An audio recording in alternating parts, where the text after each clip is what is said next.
Ready? Play.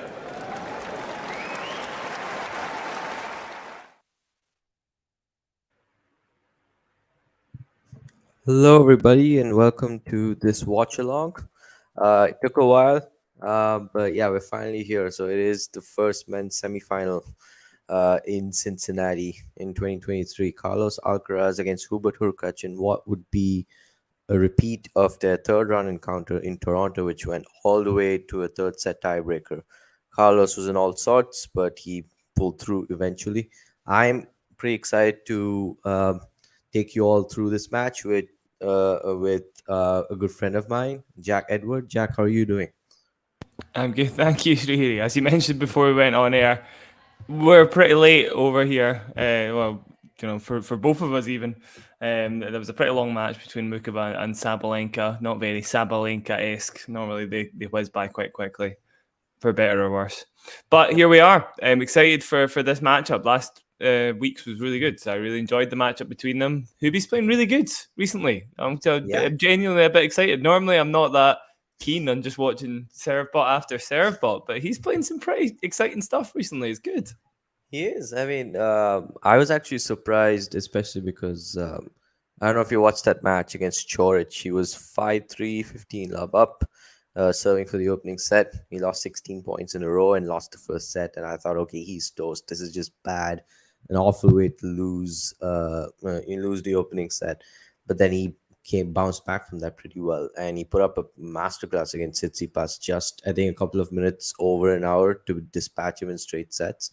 And he looked great against Popperin yesterday also. He didn't face a break point at all.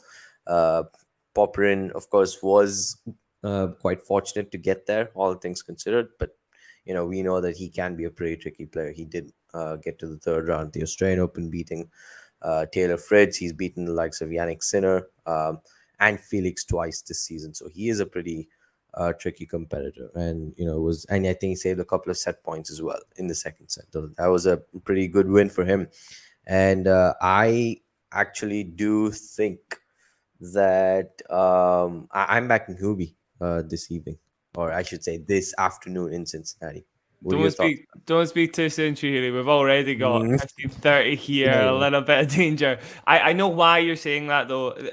The one thing I would say about Hubie's wins, they've been good, but I mean he's playing players that he could capitalise on as a big server, if that makes sense. So if he's playing well from the ground or well enough, he's going to win the old cheap point against Steph, against Poprin. I guess what I'm saying is the real weaknesses in Hubie's game, have they really been tested by these guys? Alcaraz certainly is going to squeeze a little bit where other players wouldn't, especially in terms of return. Already seeing a little serve +1 there, though. This is exactly what I was going to get onto. Everybody yeah. knows it who is a Hubie watcher. The forehand is the shot that can get rattled a little bit. You're never going to get problems on serve really with Hubie. His serve just it gets delivered from like a lighthouse or something like that. It's just so high up. There's a good example there on breakpoint number 2. It's just the trajectory, not just the speed, but the trajectory is insane. So he doesn't have any problems with that shot. But forehand, if Alcaraz can just keep peppering that, maybe there'll be problems. However, as you say, Srihiri, just to wrap that up there, he is playing well. There's a bit of belief maybe in that form, more so than other weeks on the tour. So I'm not saying he's not got a chance. Definitely. Mhm. Yeah, maybe I did speak a little too soon because Hubie had just had to save a couple of breakpoints already. Yeah, maybe tend to get a little excited looking at certain players' level. I mean, these two have played twice before. Alcaraz won both of their matches, but 4 of the 5 sets that they have played were all tiebreakers. Carlos won all of those tiebreakers, of course, but Hubie was a set and a breakup in their last match. That was quite a roller coaster because it ended with, I mean, Alcaraz served for the match 5-2 with 2 breaks, and out of nowhere, he's down 5-6. He had to, overcome Hubie in a deciding set tiebreaker. So it has been pretty close, all things considered. And from what I've seen from both players, all tournament, and from what I saw, in their matchup in Toronto, I do think the courts are faster here in Cincinnati, and Carlos has struggled throughout this tournament. He's dropped a set in pretty much every match that he's played here. So yeah, I just think that maybe not enough to enough of foundation for you to base a prediction for who be winning against Alcaraz on. But and yeah, I do understand that tennis is also something that involves matchups. It's not a sport play in the vacuum, so you can't really judge how use how well the players have come through their respective draws as a metric as to how they would particularly fare against one another. But yeah, nonetheless, it's just one of those sneaky feelings that I have, if that makes any sense. Oh, you muted. There we go. I'm back. Yeah, no, I totally know what you mean by sneaky feeling. Sometimes you just got a little hunch. Certainly the golf bug was flying around earlier. It didn't feel like that win against Iga was totally unpredictable. You know what I mean? Like she was playing well enough. And anyway, that's not what I want to talk about. Hurkacz hasn't actually done that badly on serve against Alcaraz. I mean, it's 4 sets lost against the Spaniard have all been tie breaks. I think he's been broken only in that last match, right? And it may have been 3 times possibly. In fact, I do have it in front of me 3 times, right? And he wasn't broken in Miami in their first meeting either. So he's not doing badly in that department. It's it doesn't matter how good your return is. If you're playing a player like Hubert Hurkacz, you always are going to be. You're going to have to gamble a few times. Hurkacz is definitely going to hold the vast majority of his service games. Hubie has just come out guns blazing, by the way. If he just made that backhand, a clean backhand return winner, so we're love 40 immediately. 3 break points already. If you're Novak, who do you want to play? Easy. I would say Hurkacz. Come on, easy. Yeah, he is pretty easy. It's just a matchup. Matchup, exactly. Just matchup. No disrespect to Hurkacz, just matchup. And every single day of the week, Hurkacz is not going to get on well against Novak. I'm sorry, but it's to be fair. I mean, it should be the same for Alcaraz in a lot of ways. A lot of the same strengths from Novak are kind of mirrored by Alcaraz. I think the only thing I would say, maybe the rally temperament. Even though Alcaraz has days where he is like so solid from the baseline, there is the occasional time where maybe Novak just looks a little bit more solid than Alcaraz does. And if you want to get in Hurkacz's head and break down that forehand, that's what you got to do. You got to grind a bit. So maybe we'll see Carlos kind of get a little bit more defensive as the game progresses. Because right now he's a breakdown. It looks like Hurkacz is playing with the house's money. He's been broken to love, and this is pretty quite an imperious start from Hurkacz, letting aside the fact that he did go 15-40 down his opening service game, and he's pulled it back together pretty well. That was a heck of a return game. I didn't see that coming this early on in the match, and it's already looking a bit like the first set that they played in Toronto. Yeah, a lot like Hurkacz is doing sublimely so far. The first thing that's standing out, by the way, is the quality of his forehand. Because in that first game, it just looks like, well, to be fair, he was hitting big forehands on break points. I don't know. Maybe there's changes there. Finally, it's really tough to say because it's been a shot of his that he's been dealing with since the start of his career. So we're talking literally about 6 years now on the tour. So, so it would be lovely to see him. Yeah, exactly. It has been around for a while. And I think everybody, maybe this isn't too much to say, but I think most people watching Hurkacz for the first time were pretty excited about what they'd be seeing on tour. And I'm not saying Hurkacz isn't a lovable guy to watch, but for me personally, there was a spell where he was just serving big and not breaking serve. And that was not very long ago, was it? He was just taking the tiebreakers in every single match that he played. Exactly. Especially during the clay season, that was insane. That was a pretty good kick serve from Hurkacz. The second serve, 15 love, and Alcaraz just had no play on that. The backhand sailed way long. Yeah, it's lovely.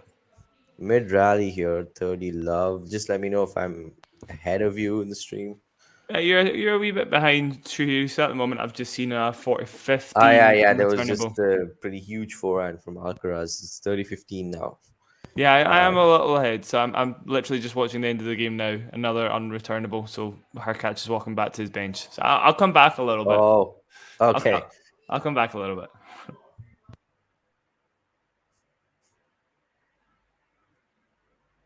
So now I'm watching. Wait, now I'm watching Hurkacz just watch the bench again. What are you watching at the moment, Srihiri? This was a pretty quick Yeah, game. it's So unreturned serve from Hurkacz and it's 3-love. So yeah, cool. he's Yeah. walking back to the bench right now. So I guess we're in sync-ish. Enough anyway. Yeah, we're Yeah. in sync enough. Yeah.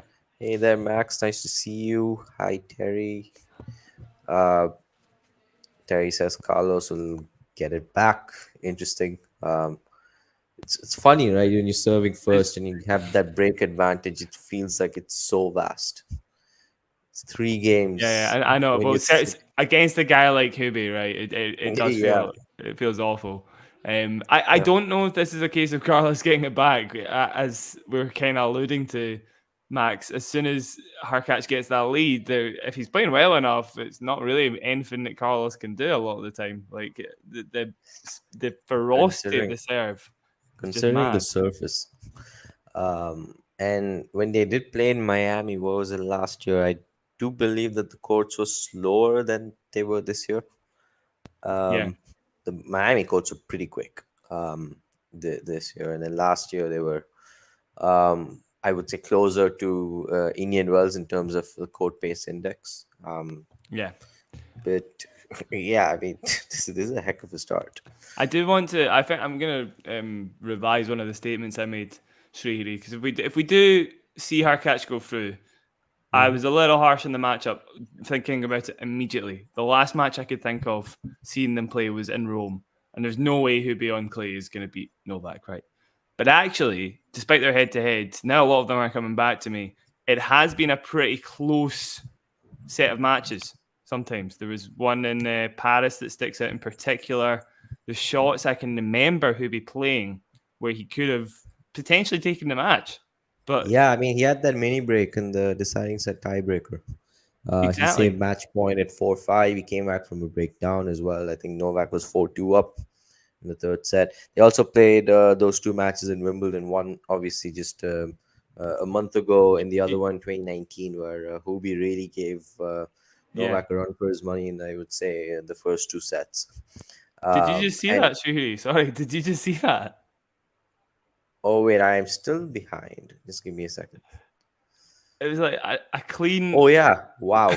Okay, He's feeling it. He is feeling it yeah. on that side, which is amazing news. Sorry, go on. I was speechless after that. Right, yeah, I can imagine. So yeah, it's love 15 for Carlos. He's serving love 3. Um, he would want to look for a service hole pretty quickly, and that was a good serve down the T 15 hole. Yeah, like I was mentioning, it was 2019, even 2023. I mean, we could have potentially. I mean, obviously, it doesn't really work that way. But Hubie had his chances in both of the first 2 sets against Novak in Wimbledon this year. So yeah, even though it is 6-0 in the head-to-head, some of the matches have been pretty tight and not been easy for Novak. And yeah, this could be one of those tournaments where Hubie is just playing out of his mind and could take out possibly anybody in his way. That's the feeling I'm having. Definitely the way he's serving, the way he's feeling it off the ground. Maybe it won't be easy, Ozzy for Novak. That's all I'm saying. Yeah, of course, Novak will have to get past Zverev. Yes, of course. Um, Yeah. yeah, That's not a given at all, really. Let's be honest. Like that's been a matchup again that's been pretty even honestly in over 3 sets it's been pretty even. So we'll see. yeah, In fact, it yeah. I might mean, be. it was 6-2, I would say, before the Olympics, and then 2-1 in Zverev's favor. Of course, that U.S. Open match was pretty close, which Novak won in 5 sets. Alcaraz 2 game points here. Yeah, I thought I'd do a little check there, Shuhiri. So at the moment, Novak leads 5-4 in best of 3. So Right. it's very tight in the shorter format of the game. Oh, it's 5-4. I think they played 3 Grand Slam matches, right? Which Novak won. In best of 3, Srihiri. So without Grand Slam matches, that's what I'm saying. So All right, yeah. in short format, Novak's leading by 1 match. Oh no, because I thought it would be 4-4 in best of 3. Oh, you mean? Well, I thought I counted 5-4, but Oh yeah, Either because way. they played thrice in slams. Novak won 3 of them, and they overall head-to-head is 7-4. You could be right. I Yeah, might be they one. I played might be one match out. I trust your right. Yeah, judgment on that one more than RG me. 2019, and then the Australian Open and US Open in 2021. So those are the 3 slam matches, and Novak won all 3 of them. You are. And yeah, You're right. You are right. I can't. so I it can't is control four Alcaraz. four piece Yeah, in best of 3. So as yeah, even and as it then gets. it is. And I think in even best of 3, believe it or not, deciding sets wherever it's 2-1. Yeah. Djokovic won that match in 80. Oh, okay. There's back-to-back drop shots there. Was it? Yeah. It was. Yeah. Yeah. It was. Yeah. Going back to Hubie Carlos for a while. Sorry, I do like to get wrapped up in Novak chat when I'm with you, Srihiri. It's good fun. But Yeah. while we're watching Carlos and Hubie, the Miami match they played, was that only a year ago? I suppose it would have been a year ago. Oh my goodness, Carlos. Wow. we're getting some good stuff out the bat here. Jesus. Yeah. Yeah, in Miami, I remember vividly watching that match and thinking, this has been pretty close. And again, Hubie had bunch of chances with not easy shots, but makeable shots, right? And Yeah. he messes up a few forehands here or there, and that's literally the difference in the 2 tie breaks. And I'm not saying it's a total recurring theme. Hurkacz is a good player, but there have been matches throughout his career where it's been a pressure moment here or there. Where other players, you could maybe look at matchup, you could look at the sort of overall tactics in the match. Hubie, it's been a mental game from the ground quite a lot of the time. Bit harsh of me to say maybe, but the forehand definitely it's a thing. It's 100% a thing. As Yeah, much for as he sure. doesn't want it to be a thing, it's a thing. So Yeah. he's got to So get over that hump. it's second serve. I guess you're still ahead anyway. Oh, okay. That was a pretty heavy kick on the second serve. Alcaraz didn't anticipate it whatsoever. Just like trying to take cover if anything, and then also get the ball back in play, which he was unsuccessful at. So it's back to 30 all. Yeah, there was a bit of return improvisation there. Oh yeah, so we have break point for Alcaraz. It's third break point for the match. I mean, I realise now, going Srihiri, pretty good. so we might need to catch up a little bit because the score on our screen is giving away the Oh, ghost before we before we talk about it. right. Good point. So Yeah, yeah, I think probably has to do. I mean, of course, I'm using tennis TV, so maybe it's to do with the fact that the 2 different streams. One is with commentary, one is without. Maybe one of them is behind the other. I'm not really sure, but well, yeah, I'm right, it's watching it on Prime advantage at the both moment. sides right now. I think I'm caught up. I'm pretty sure because I've just seen the score change at the same time as it did on my screen. I can tell you right Right. now, Hoopy's just tried to smack a serve down the tee, didn't quite make it to try and close out the game. And second serve here, big kicker out wide. Carlos is all over it. Hoopy tries to redirect down the line back to Juice. So yeah, I think I'm on par. Srihiri, you might be just a touch behind. Yeah, just a few seconds behind, I guess.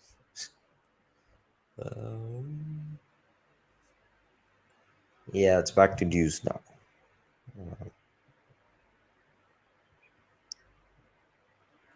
What have you thought of Alcaraz's form this tournament? 3 setters. Tommy Paul obviously turning into a Really scratchy, I would say, for his standard. But then the positive, of course, is that he's able to problem solve through every match. I mean, yeah, yesterday, especially against Max Purcell, that is kind of a challenge. I don't think he's come across much, at least so far in his career. Um, Someone who's playing the way Max Purcell did with not much to lose and pretty brave tennis, I would say, overall.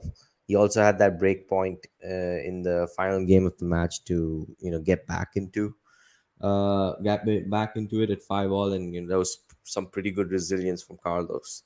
Um, and even the match against Tommy Paul, it was insane. Those 3 match points, especially, I think a couple of them he missed sitters um, on match points against Paul, and he gets bageled in the tiebreaker.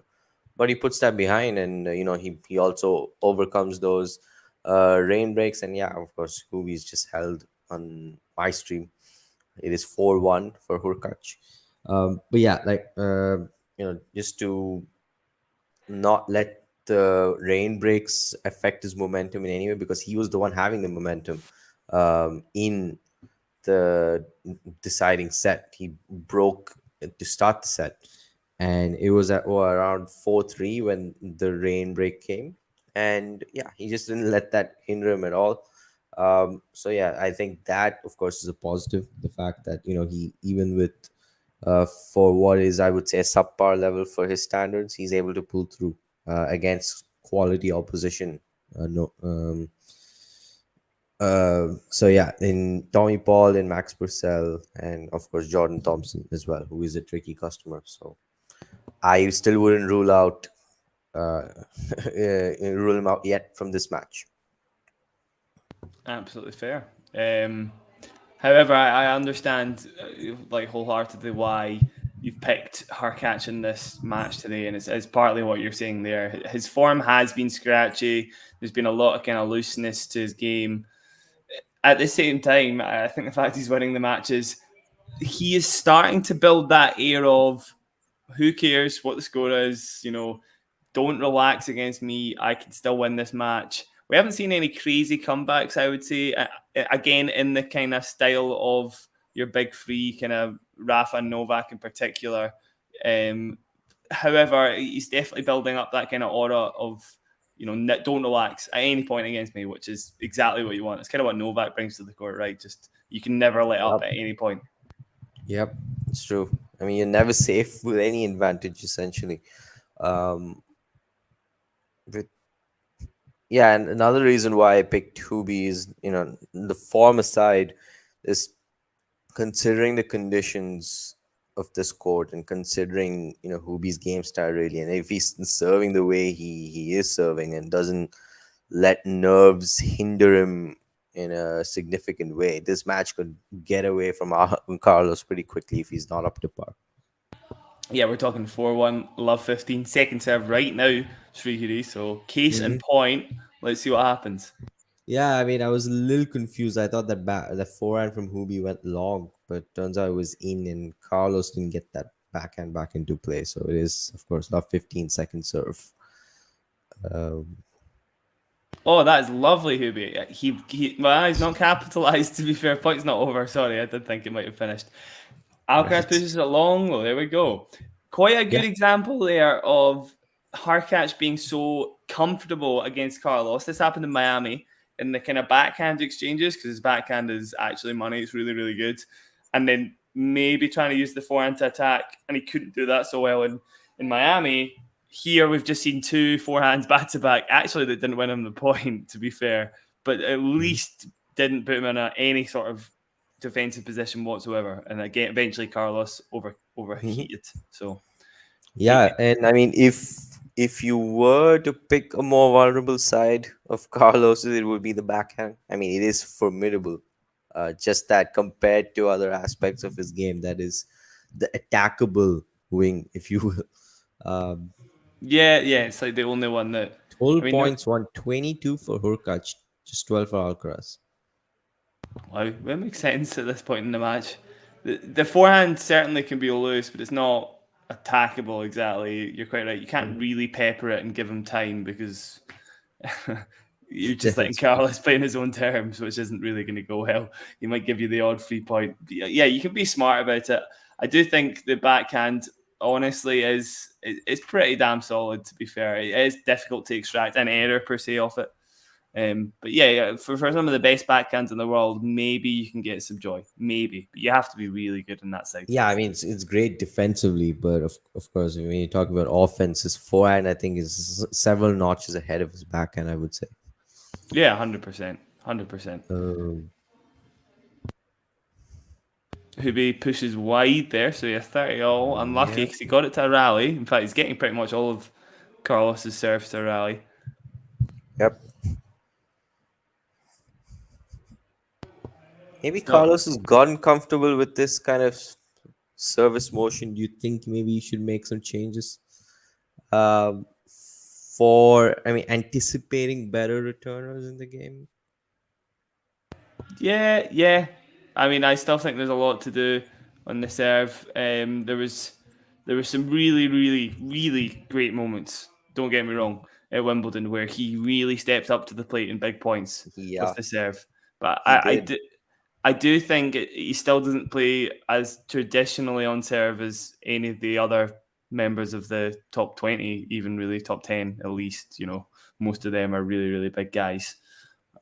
There's stuff he could improve for sure. I still Yeah. want to see him improve his slider in the juice court in particular. I'd like to see him improve his variety maybe in the ad court. There's still points where is that juice? No, it's not. It's game to Hurkacz. A game to Alcaraz. Sorry. Oh no, sorry, it is juice. There's still points where I think he can be a bit predictable. Sometimes you see Novak kind of sussing him out, even if he's still losing a lot of those kickers out wide in the ad court. He's still kind of there and ready. And yeah, there will come a time where, well, there has come times, Srihiri, where people have used the Alcaraz serving predictability against him. Marochan in Rome, for example, all over Yep. every single one of his serves. Jan Leonard Struff in Madrid. And I think sometimes he just gets away with it a little bit on a faster court because if the +1 is anything short in the court, it's going to get dispatched. So I still think the serve could be better. That's true. But yeah, just thinking about that Wimbledon final, wouldn't be surprised if he just stuck with this for a while. And I mean, he's talking about a guy who's just turned 20, what, 3 months ago. So he has so much time and room for improvement. Still, not serving too well today so far. However, just 42% of first serves. Not many service games yet, though. To be fair, Srihiri, we'll see how he gets on. It's true also.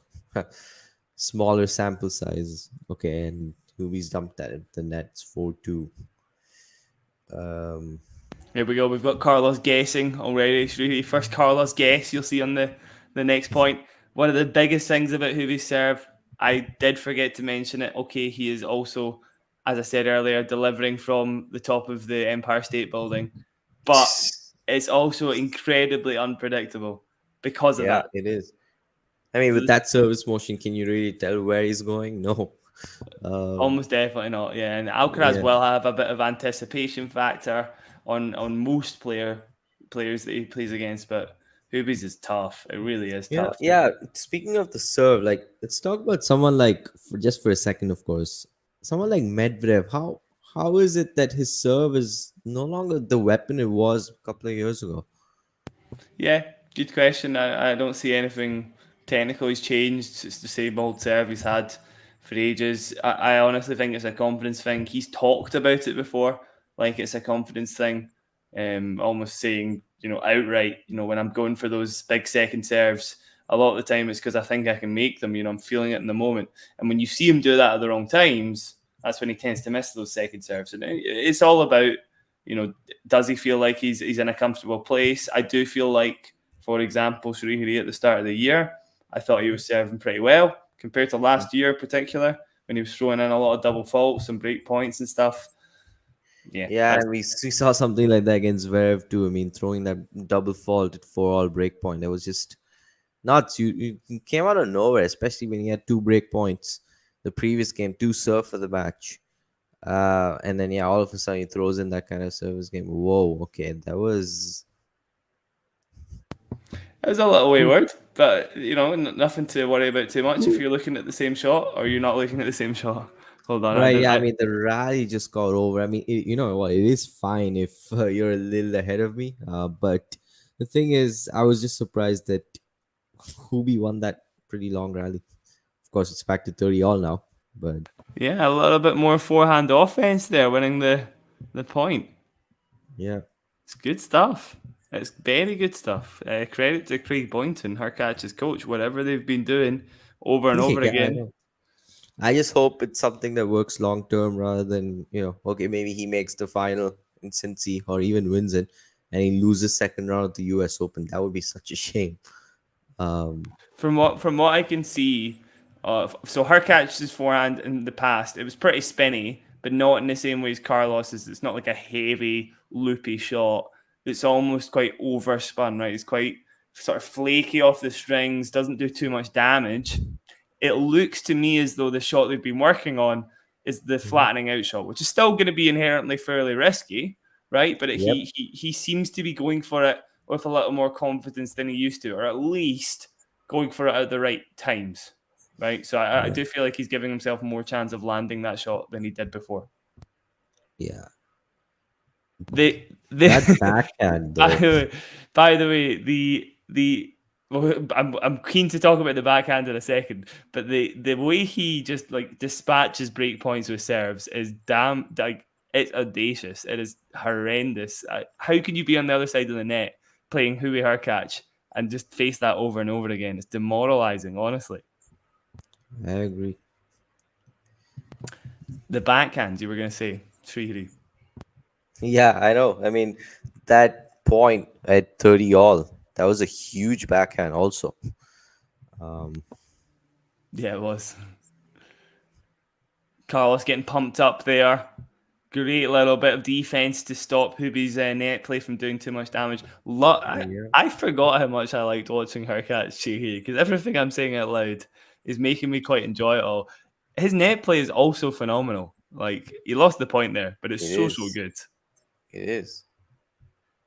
I think it's just because he's like Yes, a yeah, he has some of the best hands on tour, without a doubt. And when people, uh, Hurkacz definitely has his weaknesses, but when people say he's not talented, that's when I start to wonder a little bit. He's definitely talented. Like, he has an amazing serve. He has a really good backhand. I mean, it's always the forehand that's shaky, but and again, net play is just okay. Come on, this is a joke. Like, how do you keep saving break points like this? it's mental. I think all four so far have been unreturnable serves. Yeah, Apart I from one think that might have been a 7+1 forehand, but apart from that, I may have missed the first two in the opening game, but these two, yeah, they were both on unreturned serves, and yeah, that was that a let? Yeah, it was. it's tough in the ad court in particular because if he hits his spot out wide, I mean, oof, you've got to hit something golden to stop you from being, completely out of court off the first serve. It's tough stuff. Do you know? I would love to see Srihiri as Mm-hmm. Hurkacz's development continues. I would love to see a few more serve and volleys. I don't really know why he doesn't employ that as often as he should. I've seen him Yeah, use it I as agree. a kind of last resort. Like this is the tactic I'm going to use for the rest of the match. He should Mhm. 100% start doing it more often. It's so useful. Yep. Yeah, I mean, I did see it quite a bit against Medvedev, for example, in Wimbledon, and yeah, completely exploited that return position. Uh, oh, okay, that was a huge return. And Hubi, like when he gets a little rushed, that's when we're seeing some errors from him.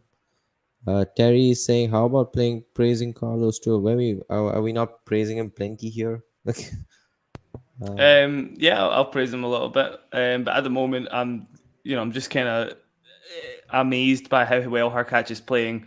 yeah, I mean, we are. Alcaraz just plays amazing all the time. I mean, come Yeah, on, guys. exactly. Like, Like, we know how good he is, but of course, when okay, that was long. When his opponent is playing as well as Hubi is, of course, we're gonna talk about that, right? His game point. You just wonder when is Hubi gonna crack in moments like this. Like for now, he's. Or did I speak too soon? Yeah, yeah, of course I first did. first double fault. I think we're in Yep. sync now. There we go. Yeah. So I guess the test still remains. The one thing I would say, and I think we've seen it a little bit, but I would like to see a bit more of it from Carlos. Once he gets into that kind of loopy, really kind of hard to attack forehands and backhands. I don't really see how Hubie's going to be able to hurt Carlos repeatedly. It's just tough to do when the courts are this fast and Hubie's kind of That's true. lacing balls at you.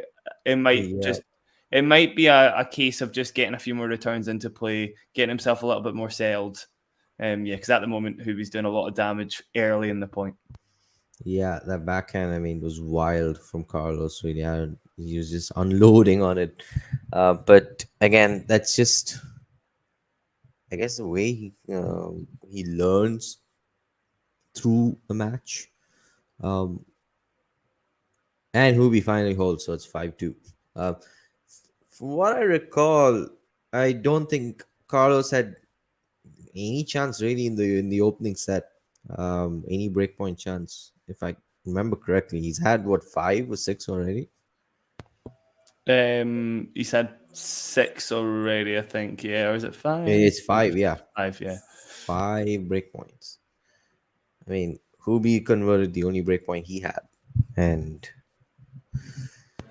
To be fair, it's he going. did have 3 of them. Obviously, it makes it a little bit easier for him to just have a swing at it, doesn't it? Yeah, of course. You're just comparing 2 different serves here. I mean, Carlos, he that's the one thing maybe you could poke holes in, the fact that he he cannot get free points on serve at will, like the way some of these big servers do, like Hubi, for example. It's He has the power. But I think it's unfair to compare apples and oranges. I guess I certainly think Novak's serve gets him more 3 points. Right, a guy the same height as Carlos, pretty much, maybe a touch taller, but for a fact Novak's a better server from what he's done historically. He could improve his spot serving, and it was good for Wimbledon. It just could have been better. The main improvement for Carlos at Wimbledon was how well he returned every single game. Didn't yeah, matter. my God, yeah. He was just dealing with everything from a low contact point, like amazingly. Did not matter where it was. Like he was just sublime. Yeah. I mean, it was not a comparison as much as it was just me talking about how there is still so much room for improvement. Like Carlos has the power. Sometimes we see him serving 140 mile per hour serves, but if he manages to find a service motion such that he's able to get good spot serves and free points off it, he's going to be a nightmare. I remember his older service motion just before the US Open a couple of years ago, where it Yeah, was more of a what do you call it? He had the racket pointing up closer to his arms rather than being so wide apart. I think that's sort of something we saw with Team as well. When he was always going for those big kick serves and he was starting to get figured out a little bit.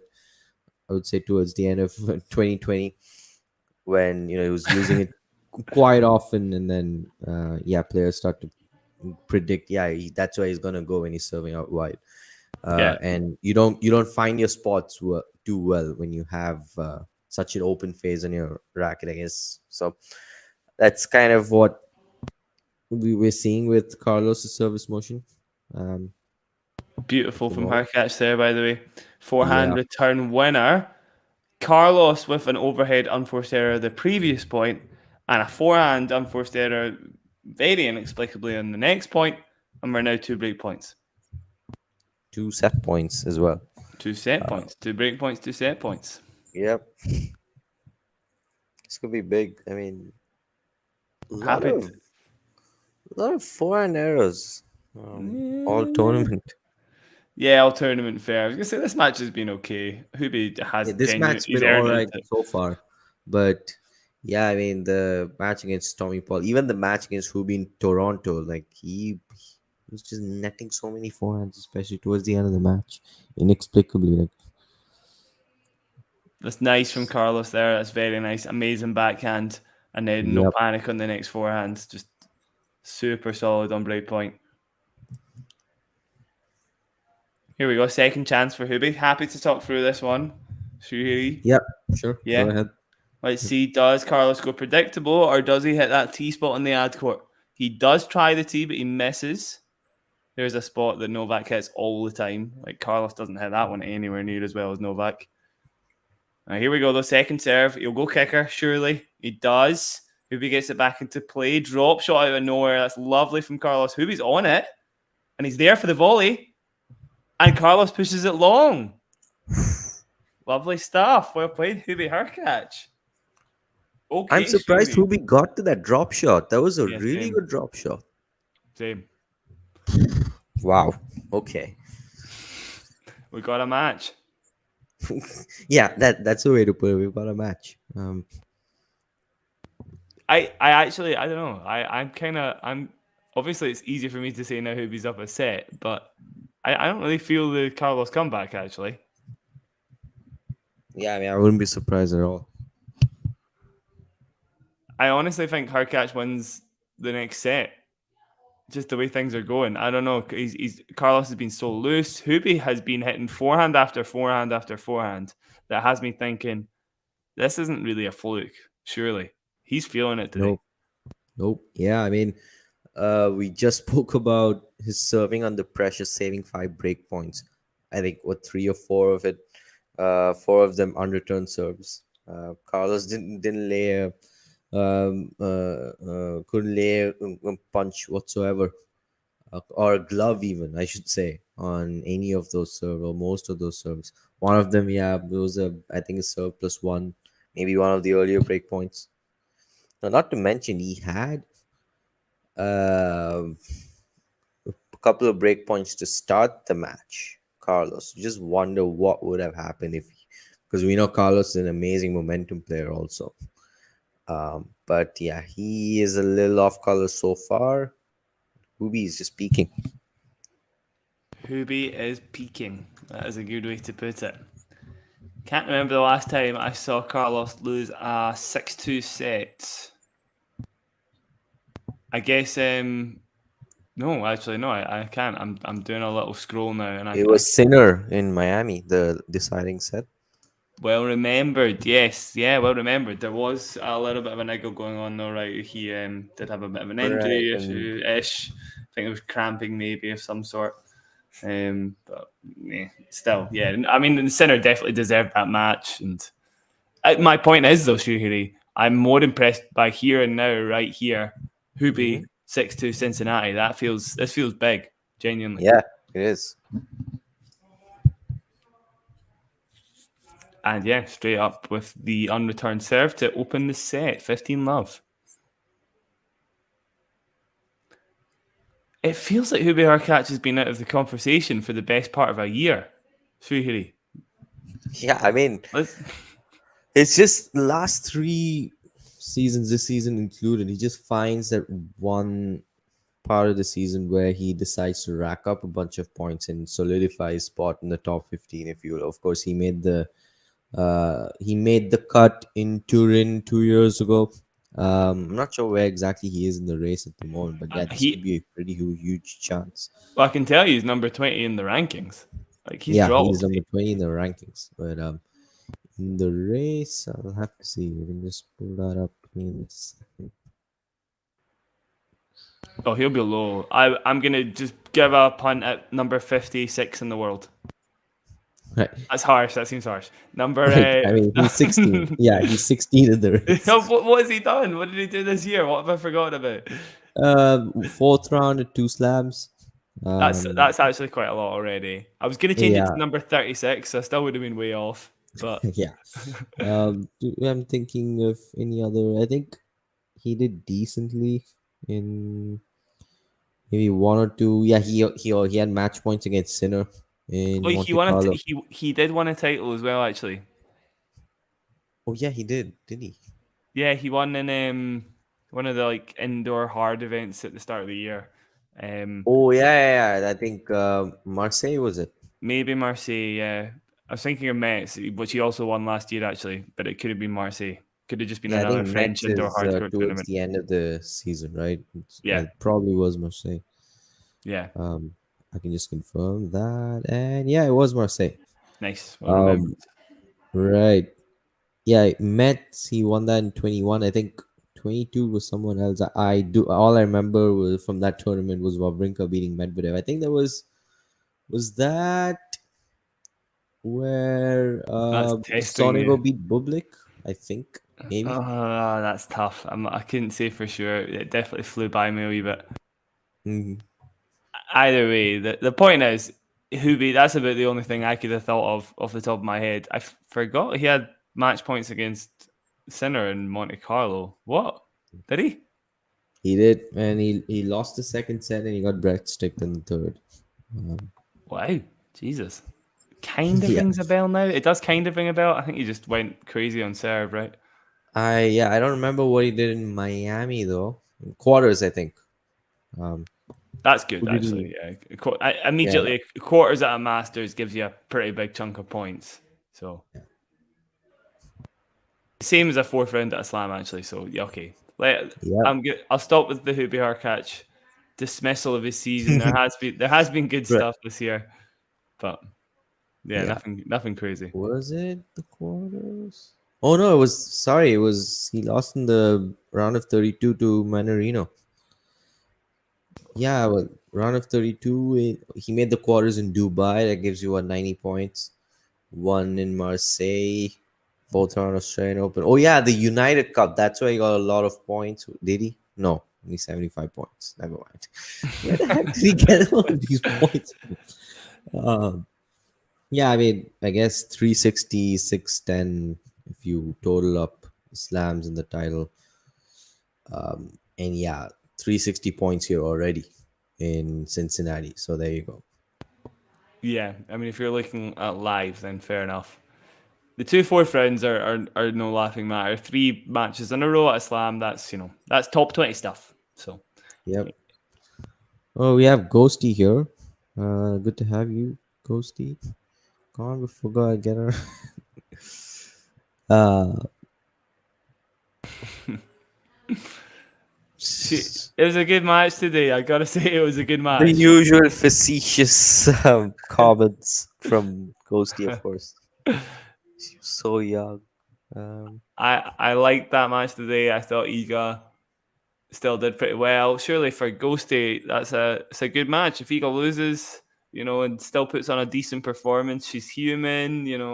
Maybe she's a little more likable than she was before. I Mm-hmm. don't know. Coco was great though. Coco was. I didn't really think you could defend that well against Yeah, Iga. But funnily, it was you and Nick on our podcast, the Popcorn Tennis podcast. We recorded an episode before RG, and that's when we knew that Coco was in Iga's quarter. And that was one of the matchups I mentioned that I wanted to see just because, I wanted to see what is it that Coco does different this time. The first set was good. So was the second set in part. I think Coco had break advantages in both, if I'm not mistaken. But then Iga kind of ran away with that match. But that is what we got here. Essentially, Coco finally winning a set against Swiatek in 15 attempts, was it? Yeah, 15 attempts. 15 sets, yeah. What I, Yeah. what I really liked about that was Coco just stopped attacking with her forehand. Like she just did not. She just went total defense. Not total defense, you know what I mean. But she was way more solid with that shot than she has been in the past. Nice and loopy. I think she did the same thing at RG. I'm pretty sure, but she didn't really get away with it there, obviously, because you're on clay. Iga's got a bit more time to set up her shots, but she did have some joy. Like she was rattling Iga a little bit, so there was like a new Yep. blueprint for just like, right, let's stop trying to use something that I've not got and just like break Iga down, and it worked really well. And she played amazingly off the backhand. She used that as a weapon when she needed to. It was a good match. I really enjoyed it. Yeah, I mean, clearly the coaching change is helping. One Washington in the final here in Cincinnati. Shoot. I just wonder how that matchup with Mukova would go. I think it might go quite well. I think Muka was playing exceptionally well, and Coco's one of the few players that could actually have a counter to what she's doing. She'll have an answer to quite a lot of her net forays. She's got good hands, good lobs, good feel and stuff. Doesn't matter how far out you drag her, she might still come up with something a bit dangerous. She's good at Yep. dealing with those slices.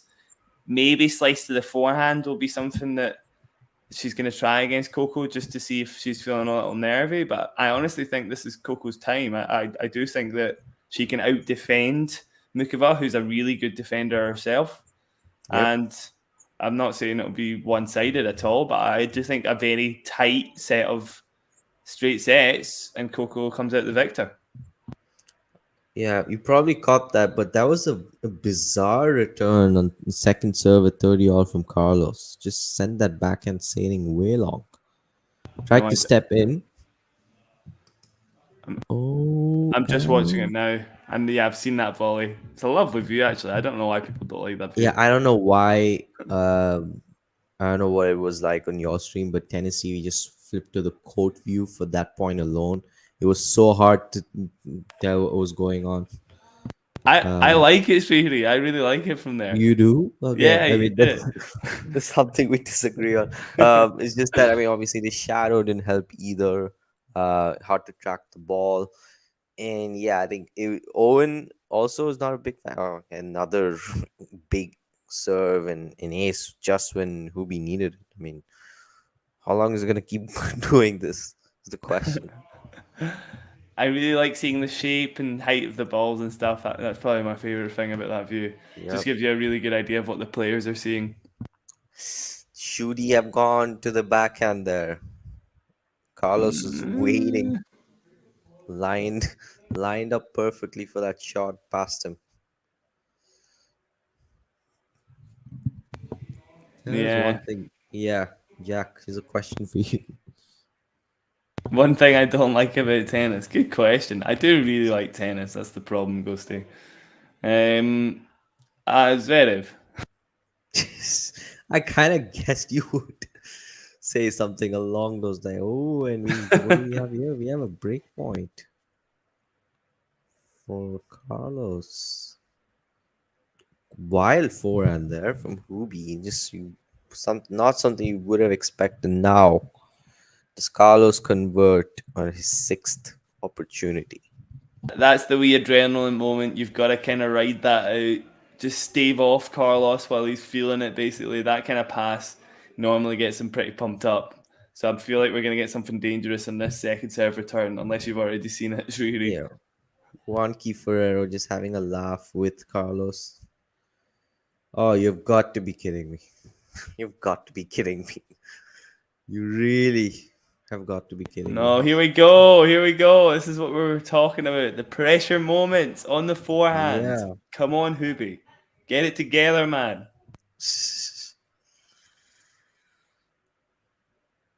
Break point. Here we go. Does he just hit an ace again? I would like to see it. I think he goes out wide, Srihari. Again, you might have seen it already. I don't know. Oh my god. He's doing it repeatedly. You just wonder. Amazing. It's like a broken clock at the moment. Or like standing outside for the entire year, and then holding out an umbrella. It's gonna rain today. It's gonna rain today. One day it's gonna rain, and then you're like, I told you so. Like, yeah, it's something like that. I mean, Carlos is showing frustration. He's just doesn't know. Rightly so. There's nothing he can do at the moment. That's a break point though. He does have a second bite of the cherry in this game. Another one, yeah. I mean, it does look like he's drawing a wry smile. I don't know if Carlos is aware of the fact that he's just getting aced or unreturned on every single break point. Here we go. Big first serve out wide into the net. Hubie does it for a sixth time, I think. And there was the seventh break point with a plus. So one of them was a +1. Every other one has been an unreturnable serve. That's unreal. This is unreal. 8 or 7? 8, actually. 8 breakpoints saved. Oh, we missed one. Whoops. Yeah, there were 3 in this game. So far. She's not getting quite as much joy with the juice one, and it does make sense. It's harder to flatten it out wide. So again, because Hurkacz is delivering it from such a high point, he can hit it flat on both sides, really. But you would tend to go with the slider in the juice court to open up the court a bit. where the ad court you can hit it off. Basically, you can hit it on the outside of the ball a little easier and flatten it out. So it's a bit easier to spread the court with fast serves in the ad court, where the juice court you won't have as much joy. Although obviously Hubie's slider is still good, but if you're looking for pure pace, which he seems to be doing on the break points, although this one's come back. Oh no, it's not. It hasn't. Oh my god. Okay, Juan Carlos Ferrero is visibly laughing now.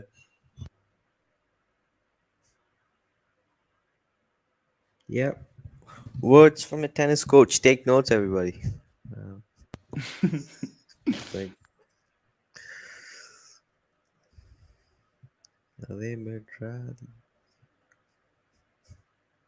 yeah, I mean, so that last one there in the juice court, we talk about a sliding serve where it's a bit shorter up the juice box. He didn't bother with that. He just flattened it out, hit it deep in the juice box. He's going for pure pace here, Srihari. It must be a very hot, fast day in Cincinnati, and the serve is just so difficult to control for Carlos at the moment. 8 break points saved. Was that not the 9th? I think. Yeah, maybe it was. Oh no, it is 8. Yeah, there was okay, cool. Yeah, it was a game point right after, and then there you go. It says that. Oh yeah, there were break points for Hubie. I think 4-1 in the first set. He had a couple more break points, which Carlos saved. Doesn't matter now though.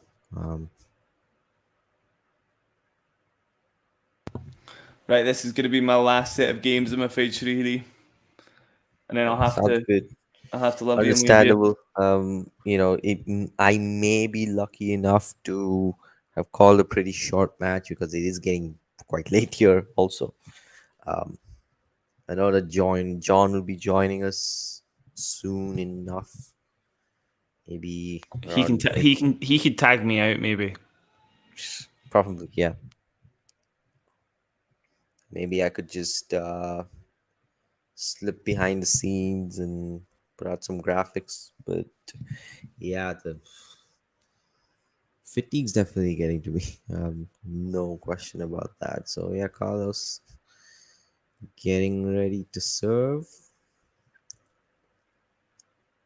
I was just thinking about matches he's lost in straight sets. In the last couple of years, I think there's only 2. Yeah, I forgot. There was obviously that stat going on for like the entirety of 2022, wasn't there? Yeah. And then he lost to... Those 3, yeah, it was Goffin, Felix, Rune, if you want to count it, although it was a retirement. And then obviously Marozjan this year. Yeah, Marozjan, of course. Is that the only one this year, Srihari? Yes. Because there were losses to Nori and Sinner in 3 sets. Of course, Marozjan and Novak, and Tommy Paul, of course. So yeah, only 1 in straight sets.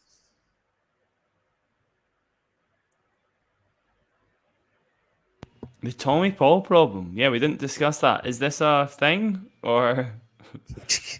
I mean, he could be a problematic matchup, I would say, along with the likes of Sinner. And now, he's down but not out. He's back. Is he going to win the point? Probably. Nice little high five from both players. Oh, I've not seen this yet. Oh, you haven't? No, am I behind? What's going on? This is a long rally. Yeah, I'm behind Srihari. I'm just seeing this now. This is amazing. That's a lovely drop shot. There we go. Yeah. Yeah. Amazing. Carlos is having a good time. It's always good to see. He's just such a happy chappy. He is.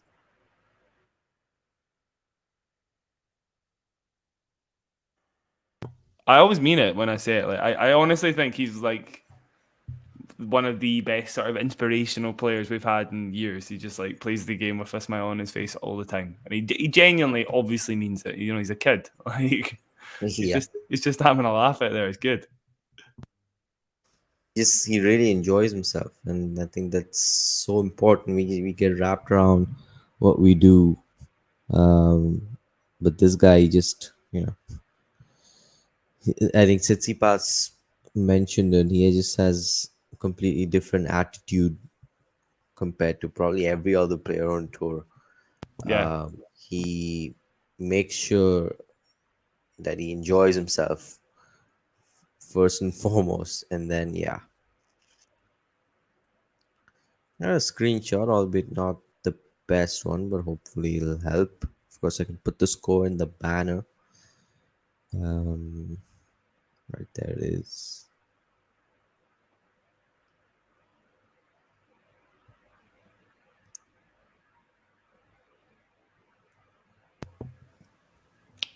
Here we go. 40-30. Oh, hold on. I'm still on 40-15. This is a great point, though. Again, amazing defense from Hubie there. You wouldn't get that kind of defense off his forehand. That's a lovely backhand redirect there, just to get to 40-30. Well, that's good for you. I like that. It's nice. Yeah, that's nice. Yeah, nice touch for sure. Hubie's another guy I think pretty much everybody on tour likes, right? Yeah, he's not very hateable. he's like Oh, he's like the nicest guy in the unless world. unless you're a Roger Federer fan, and you know where I'm going with this. But yeah, I mean, you can't really. He they got don't genuine have hate. He very. got genuine hate for that. I don't really didn't really get it. It was just the bagel in the last set, right? And it's like, I Mhm. mean, what's the problem? I don't really get it. Yeah, I mean, what was he supposed to do, right? Um, so it is 2-all. Let me just update the score here. One of the funniest threads I've seen on Twitter was, uh, can you still hear me, Srihiri? Something's happened to my mic. Oh Yeah. yeah, I can hear you. Okay, Yes. yeah. One of the funniest threads I've seen on Twitter was the school teacher who like showed his kids pictures of famous ATP players, and he asked them what they thought the player's name was, and all of them were kind of innocuous enough, but Hurkacz's, and like it got so many comments, was like that he is so a Lenny, like he is so a Mhm. Lenny, like he looks like his name is Lenny. I just it's stuck with me because now I can't not see it. He is, I suppose, the name Hubert as well. It's just like very Right. innocent, kind of nerdy. Yeah, I mean, he definitely has a quite a baby face, I would say. Um, He's got that personality as well. He's just like so sure. Yep. doesn't want to offend anybody ever. Just the nicest guy on tour. Like, yeah. Another one of our longtime viewers, Janie here. Uh, Hi, Hi Jane. there, Janie. Nice to see you. Pleased to see. Yeah, pleased to be here really late as well. 2:16 a.m. where I am right now. Jesus, really. Yeah. See how long I can go for. Um, some of these games here are pretty lengthy. Surprisingly for a Hubie match, I gotta say. Oh, lovely backhand down the line from Hubie there. Not enough to win the point. Carlos still in the rally. Hubie's doing a great job of hanging in these rallies, by the way. All credit to him. Yep, for sure. This is some rally. Amazing forehand from Carlos, not enough. Gets Hubie off the court. Yeah, that was a great rally. Well played. Good stuff. Best one of the match, potentially. We've seen some really good ones so far, actually. Yeah, I mean, especially the one that preceded what we see here in the screenshot. That was a really good rally. A couple of back-to-back drop shots, which Hubi won, of course. But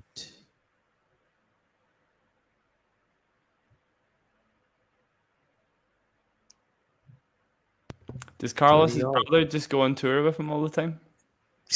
Yeah, I mean, he's an aspiring player as well. So, um, and I think he has another younger brother. Yeah, I've heard that. Um, Yeah. yeah, so we're gonna see probably 3 Alcarazes on tour, and it's not looking good for anybody. um, Big, massive, huge serve, unsurprisingly, from Hurkacz to close out the game, brings it to 3-2 in the second set. And it brings me, Shuhri, to a goodbye, I'm afraid. Pleasure having you on, Jack, for as long as you were here. It's always great to get have a pick at your brain. Pretty massive tennis brain, I should say. A coach yourself. So yeah, it's always great to get insights from you, and thanks for sticking around with us for as long as you could. Yeah, Appreciate it, and yeah, I'll see you soon enough for sure. yeah, no problem, Shuhri. Good to see you. See Yep. you soon. Good night. Yep. See you. Bye. And Jack has just left us. John should be joining in soon. Playing a bit of tag, both of them, I would say. And yeah, let me just update the score. Um,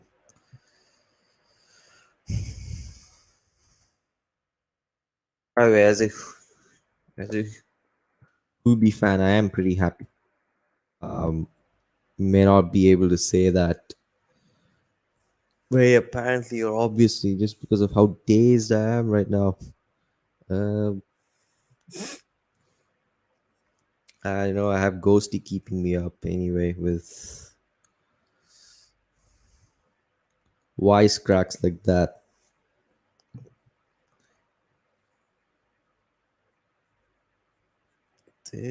Yeah, I mean, head to head is 2-0 for Alcaraz, sorry. But I can definitely see this as one of those matchups that could be problematic for Carlos. I mean, for as long as um, I should say,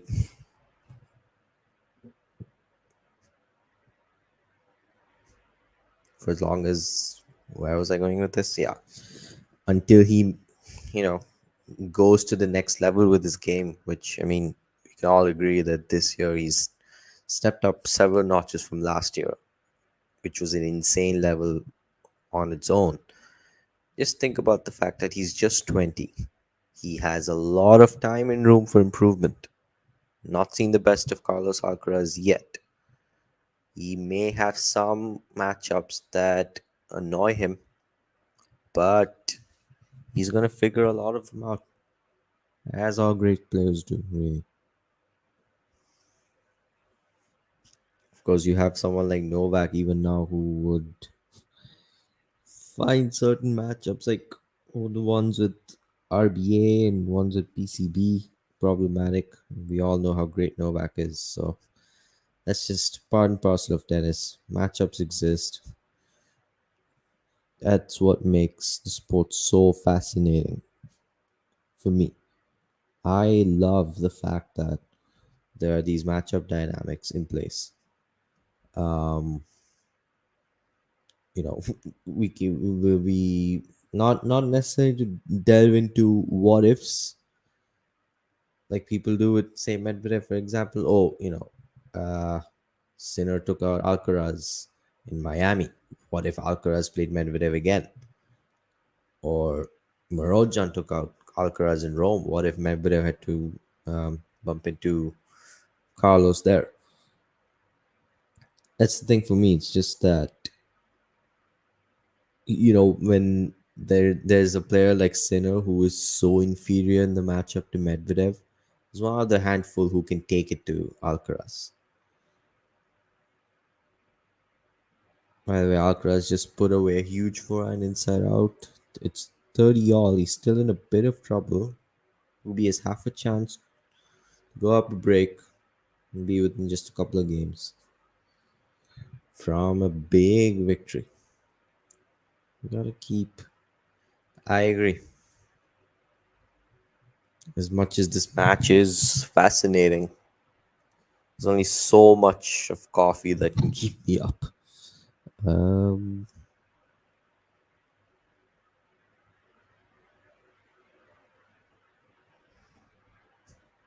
I do want to point out something. One, I'm vegan too, so I can attest to this. We do see a lot of vegan athletes Hubi is one of them. Novak Djokovic is another. Um, there is really, it really is a huge myth with merit that vegans don't get enough nutrients. We definitely do. Trust me.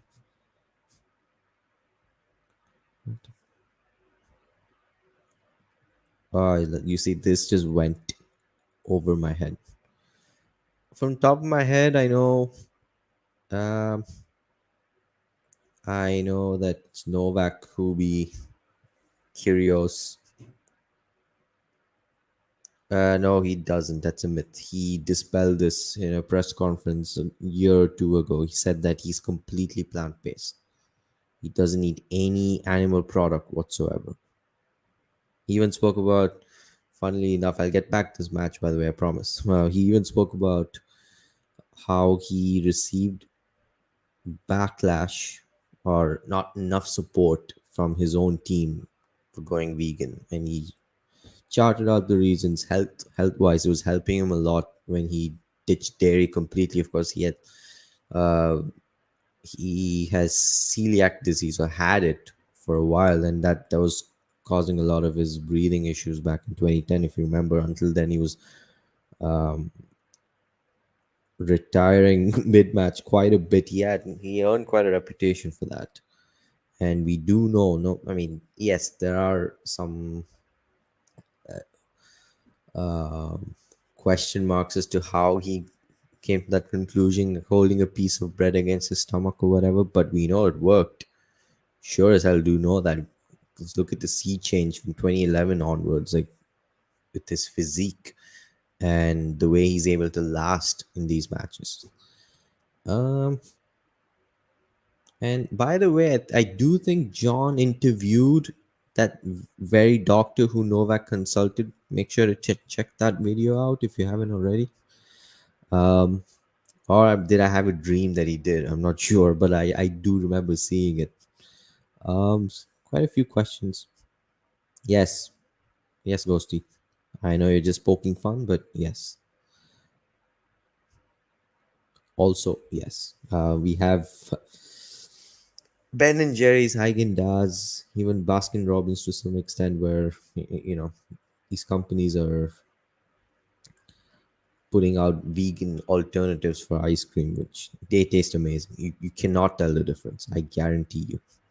Are there any downsides of being vegan?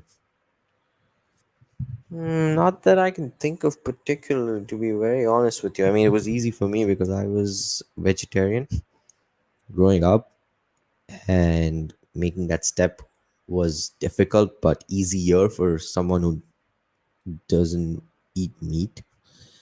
But yeah, I mean, we live in a day and age where we get plenty of alternatives for literally everything. So I'm pretty sure, yeah, there aren't really any downsides. I wouldn't say so. Because sometimes you might have to take some vitamin supplements, I guess. But from my best of knowledge, a lot of vegan dairy alternative products are fortified with vitamins. At least that's what it is in my experience. We even get vegan yogurt at this point. It tastes exactly like regular yogurt. That's pretty awesome. By the way, Hurkacz has game point. Does he? Oh no, it's been erased. It's deuce. Serve and volley from was. Oh my god. I don't know if people saw that, but so Carlos tried to hit a single hander passing shot down the line. He just missed.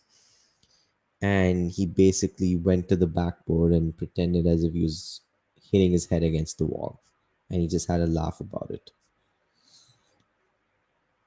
So it's game point again for Hubi.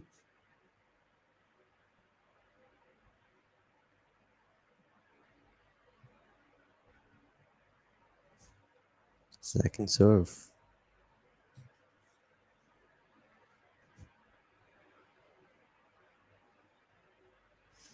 Comes to the net, and that's not the best volley. Oh,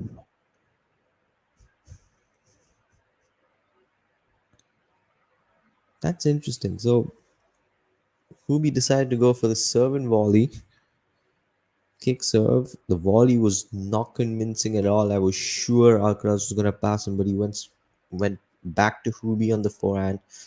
Hubi gets the volley back into play, but Alcaraz just tried to get a racket to it, but his racket flew off his hands. Loses the point. Game Hurkacz, and he is 4-3 up in this second set. Not a great day at the office so far for Alcaraz, and I'm saying so far just to play it safe. By the way,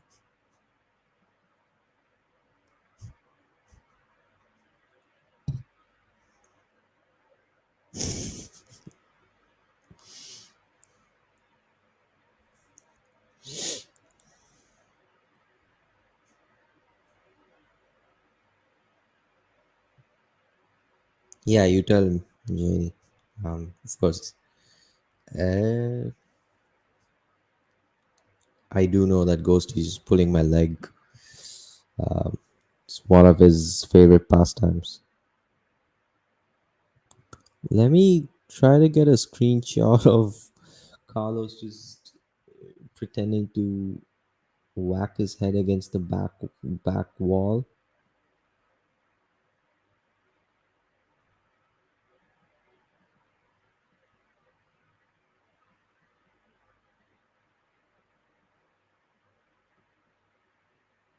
Oh, come on.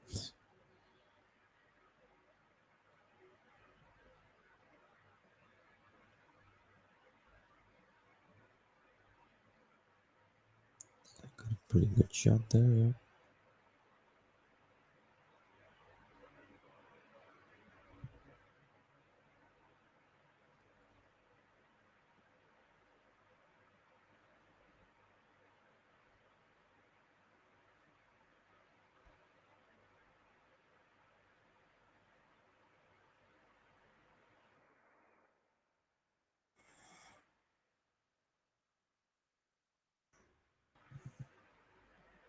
Okay, that was a good one. Factually incorrect, but okay, I'll give it to you. I'll give it to you.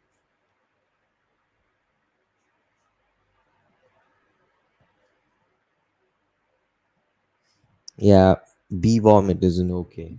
So there you go. Mm, let me get this.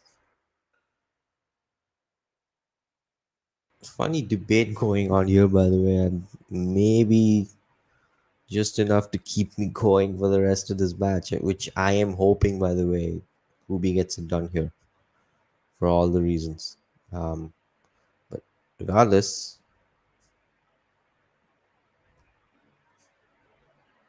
let me see.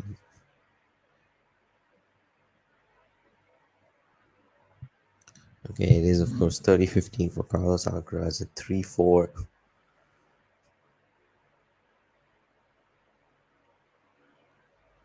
40-15 serves unreturned. As long as Hubi is obscenely good at finding the spots, which he has been. I mean, he saved what, 8 breakpoints um, already. Yeah, it's crazy to think that Carlos hasn't broken serve yet in this match. I have the image.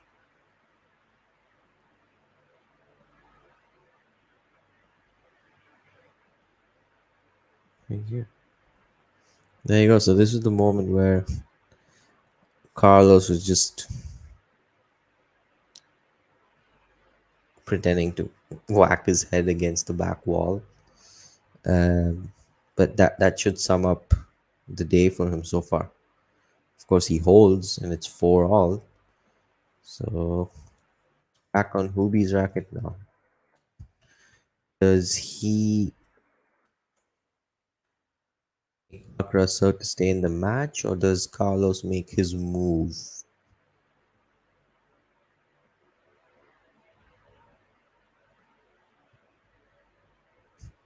Oh, it's love 15.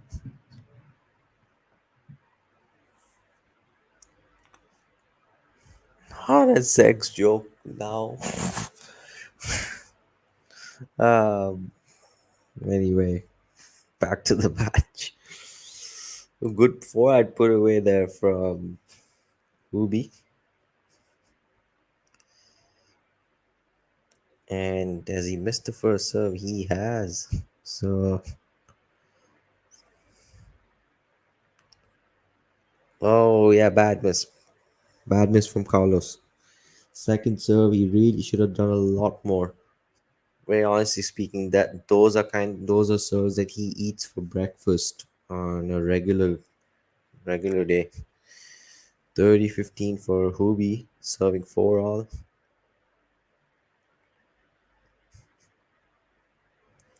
Mid rally here, exchanging forehands, and Carlos goes big on the forehand down the line, just wide. 40-15. What is Alcaraz up to? No idea, really. If you're referring to the screenshot, he missed a backhand pass very marginally, and he obviously went for a one-hander, and then he was pretending to whack his head against that back fence. And that's the screenshot right there. Do vegan teenagers refer to as joking that? I suppose so, yeah. Okay, and who beholds? So Carlos Alcaraz in a minute was served to stay in this match. Heck of a performance so far from Hubi.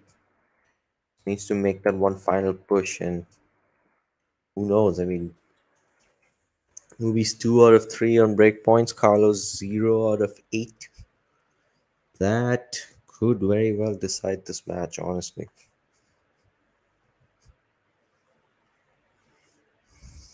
I don't want to get ahead of myself, but I call this.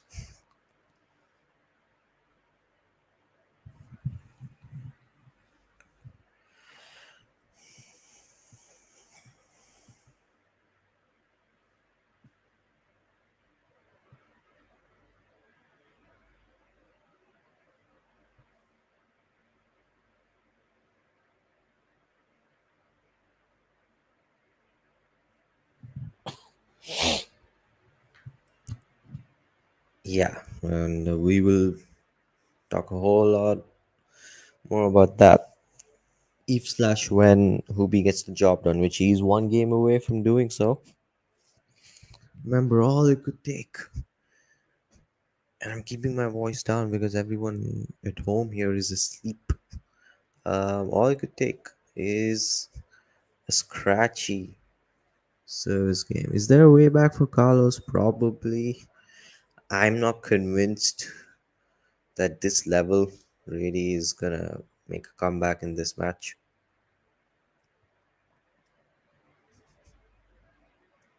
Oh my god, that was an atrocious volley at the net from Carlos. Love 15. 3 points away already, Hubi.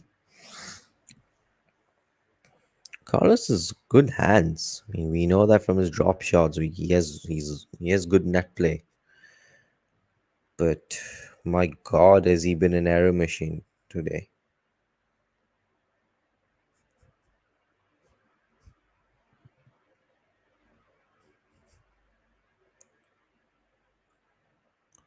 Backhand. Oh, that was much better from Carlos.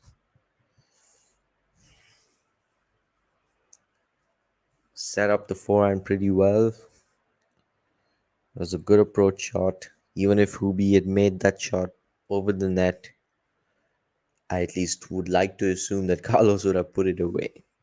And I'm saying that because he's not really been reliable. He's been terrible today. It's 15 all. Deep backhand return from Hubi and forehand. Forehand from Hurkacz, forcing the lob from Alcaraz, and he puts it away. It's 15-30. Hurkacz is 2 points away.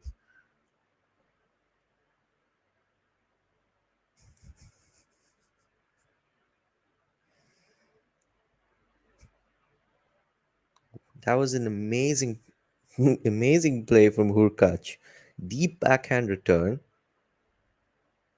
Huge forehand again. And then sets up the smash comfortably. Holds his nerve. He gets to look at a second serve from Carlos at 15:30. 5-4 for Hubi. Of course, it's 4-5. Backhand from Hubi, backhand from Carlos, slice from Hubi. Forehand inside out from Carlos, lob, which sails long, and it's 30 all. Fist bump from Carlos, who has been rather subdued. I'm pretty sure deep down he's kicking himself for this performance so far. It's just that kind of court and that kind of opposition where, honestly, when you're not up to it, it could slip away from you. So it's 30 all. That first serve is long, so Hubi will get to look at another second serve. 4-5. 30 all. Backhand from Hubi. Was that forehand long? Yes, it was. And it's match point for Hubert Hurkacz. Uncharacteristic error from Carlos Alcaraz. Went for the forehand inside out. It sails long, or should I say down the line? Probably down the line, yeah. Yeah, it was a forehand down the line. Hurkacz gets to look at a match point. First serve into the net. Second serve. Match point for Hurkacz. Hurkacz gets the backhand back into play. They're mid rally, trading forehands. Hurkacz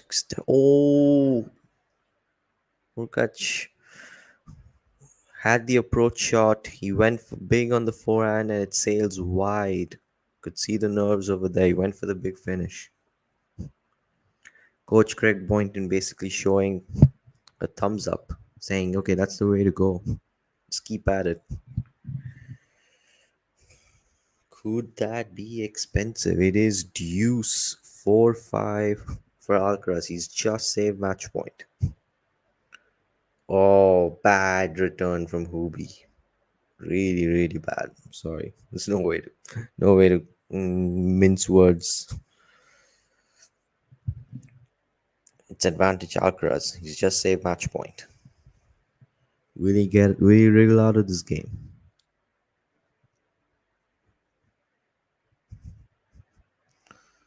Backhand. Forehand from Alcaraz. Backhand from Hurkacz goes long. Big vamos from Alcaraz towards his box as he holds, saving a match point. He saved only 2 break points all match, but he saved the most important one, which was match point. And now we're back on even terms. 5 all. Second set. Remember, Alcaraz has had 8 opportunities to break. He's not taken a single one. How does Hubi respond? He had a pretty good look at match point, but the forehand was pretty wild.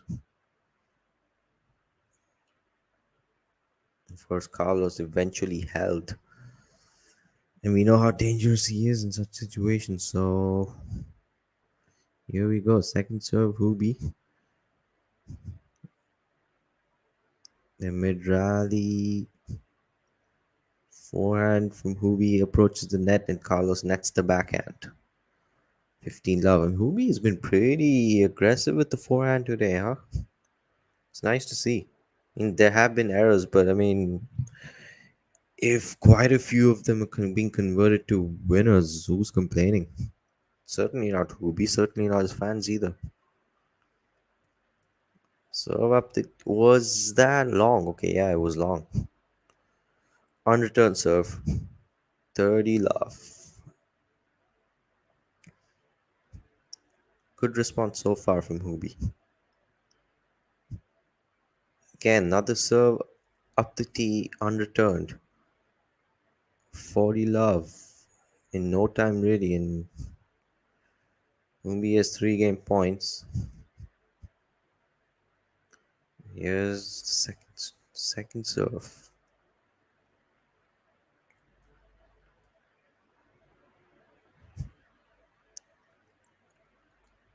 Whoa, that was a massive forehand down the line winner from Alcaraz. Ruby still has 2 more game points. However,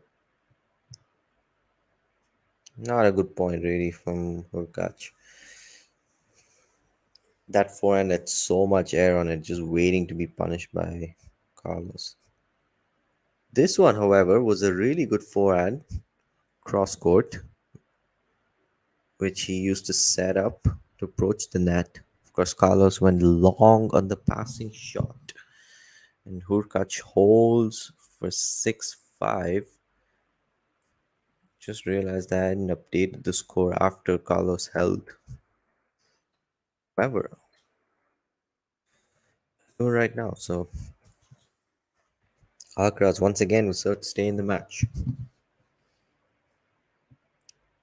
Mind you, the scoreline for Carlos in Toronto was 3-6, 7-6, 7-6. He was also down a break early in the second set. Just the first game, and he got the break back pretty immediately. But not the same story at all here, because Hubie has been incredibly clutch on break points. What, like 6 or 7 of them Jack and I had clocked were unreturned serves. Aces or unreturned serves. Nothing Carlos could do about it. He was consistently finding the spots. Yes, I said finding the spots. I don't want another joke coming my way. Yeah. This has been a heck of a performance from Hubie, and if he somehow is to lose this, that would sting. I mean, what more could you do?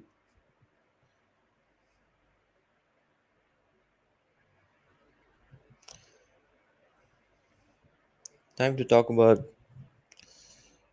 US Open seeding scenarios. So, Hurkacz winning this helps Novak because that puts him just 2 wins away from getting back to number 1 and securing a number 1 seeding for the US Open. Unreturned serve to start the game for Alcaraz, 15 love.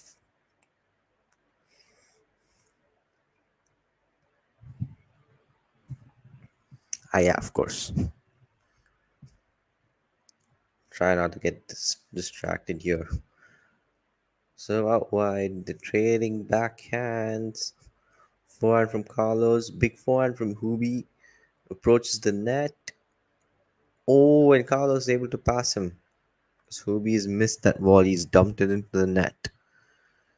He should have gotten that point. It was just tentative at the net. Just not a convincing enough volley. And Alcaraz was still able to get underneath that shot and hit a pretty good backhand to force the error, I should say, from Hubie. Of course, I guess fellow Talking Tennis member Vansh, who is on site logging the stats, may have something else to say about that. Is it a forced error? You think Alcaraz is going to win this match? I'm going to stick with my prediction from the start, which is I have Hubie winning it. See, Ghosty is just wilding there. Let him wild away. Ghosty and Janie, of course. 3 game points for Alcaraz. And he misses the forehand, so he has 2 more game points here. Yes, Ghosty Vanches in Cincy.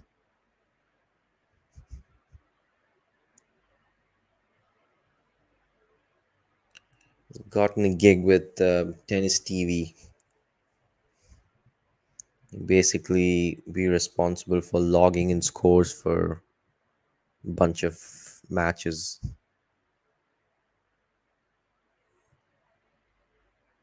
Now, is that a good drop shot from Carlos? Oh, I don't think it was.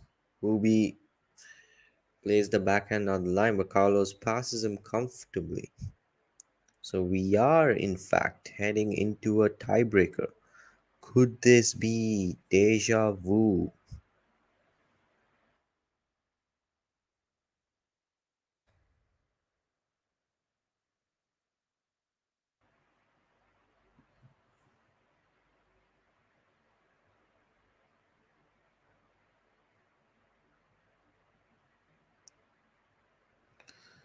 Good start, the tiebreaker from Ruby on return serve. That serve has been money today. Um, 1-0. Let me just mess around a little bit with the banners here because I want to make it such that I have the tiebreak score showing up, which why am I not able to do?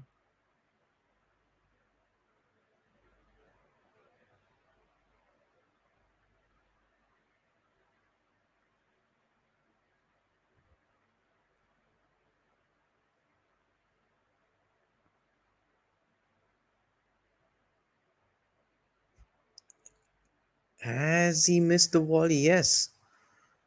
Alcaraz hits a backhand, approaches the net. Hubi hits a forehand to Alcaraz's backhand volley, which goes wide. Alcaraz, just in frustration, wants to chuck the racket, but doesn't, of course. So Hurkacz has the mini break, ladies and gentlemen.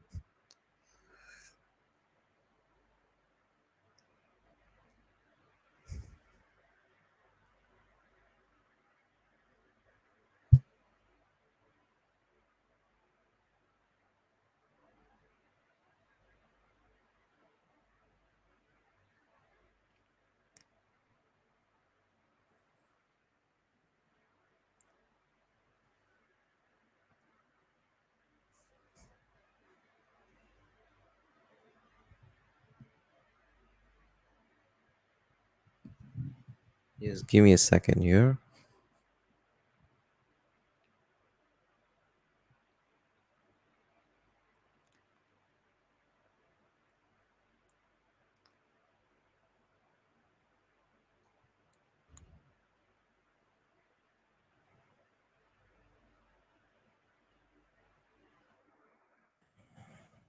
Yeah, my stream just decided to halt for some reason. Okay, so I'm back with Hubi is 3-1 up in this tiebreaker.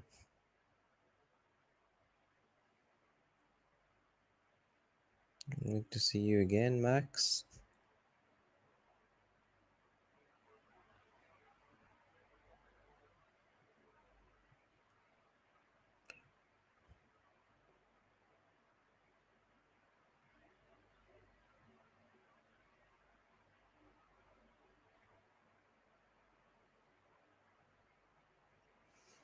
Uh, oh, and he's 4-1 up. So here we go. Hurkacz is 3 points away, and he's played some really good points in this tiebreaker. He has been pretty clutch. Forehand down the line winner. Was it down the line? Was it inside? I mean, okay, yeah, it was a forehand down the line winner. Fist pump from Hurkacz. Another thumbs up from coach. 4-1 Hurkacz. Both players trading backhands here. Forehand from Alcaraz, though.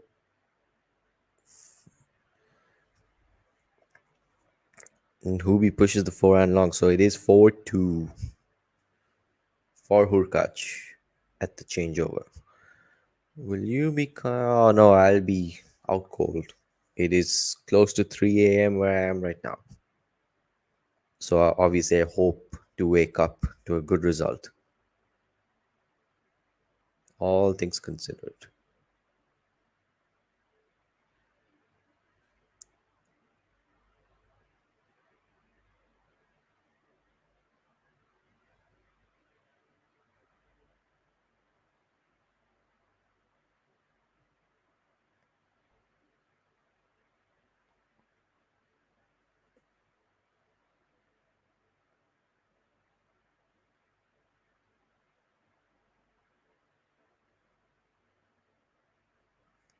Mm. Okay, so Alcaraz returns. He will serve 2-4. Does he have a comeback in him? Not played well whatsoever, but do we rule him out? No, we don't. It is 4-3 after all. Forehand, pretty big forehand on the line winner. Now, pressure's back on Hubie. What does he do? He serves 4-3, still has the mini break, mind you.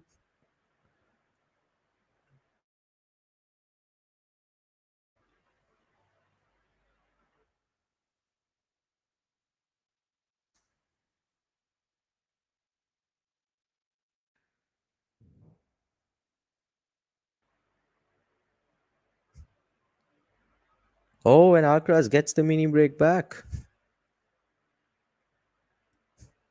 It's all happening. Crowd's enjoying it. Of course, crowds always most likely want matches to prolong, right? And slash or they root for the player who is losing in that particular match, and that happens to be Alcaraz at the moment. 4-all second serve from Hurkacz. Big forehand from Hubi, and he's at the net, and he gets past. Not good enough at the net.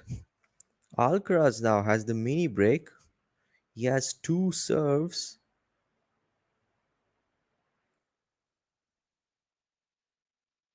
Safe to say the set is now on his racket. He is two service points away from pushing this into a deciding set. Seeing it all here. Hurkacz was 4-1 up. Alcaraz won the last 4 points. Momentum shift. Nerves definitely getting to Hubi, having had a match point earlier at 5-4. Alcaraz goes long on the first serve. It'll be a second serve.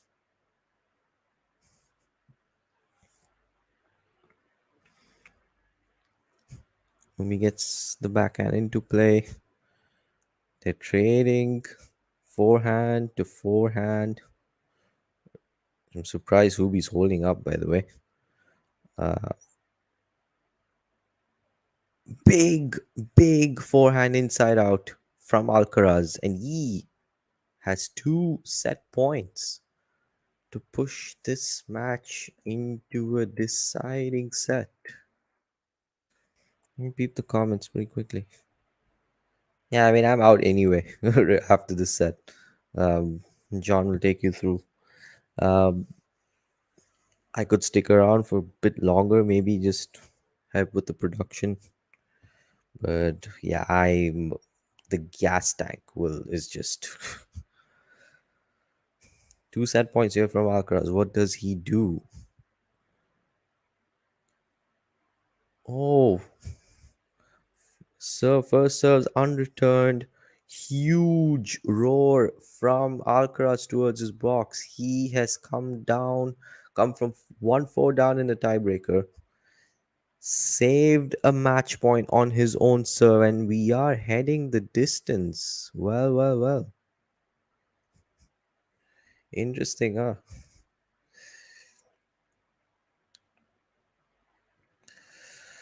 Who saw that coming?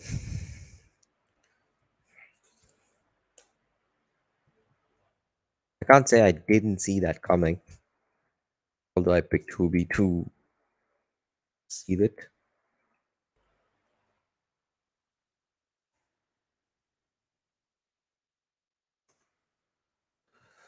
So yeah, I'll get all of your final thoughts before I sort of fade into the background. I don't know when John is planning on joining us.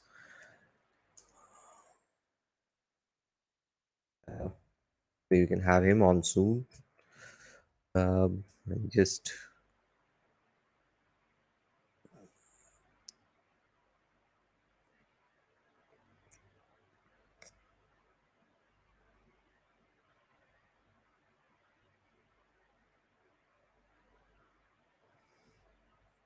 Yeah. Oh well. Um, Great champions, huh? They find a way somehow. Alcaraz not out of it yet. Of course, he's not. He's yet to break the Hurkacz serve. He's for most part he's been atrocious. For his level, there is no denying. But the way he stepped it up from, I would say, 1-4 in that tiebreaker, winning 6 points in a row, that was just top notch. Credit where it's due. That was top notch.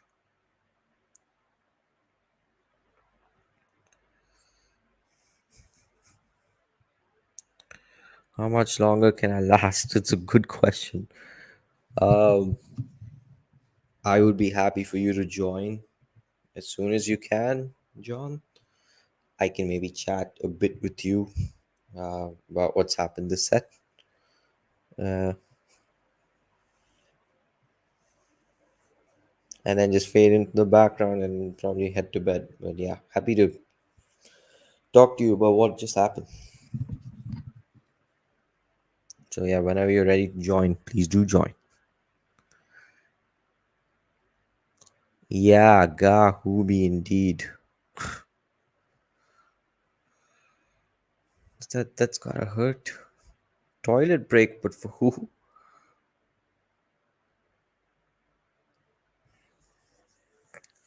I closed out my stream. I don't know who took the toilet break. Yeah. Yeah, Talking Tennis will not be covering Zverev semi-final for reasons beyond the fact that Zverev is just an atrocious player to watch. He is so boring. Nobody enjoys a match involving Alexander Zverev.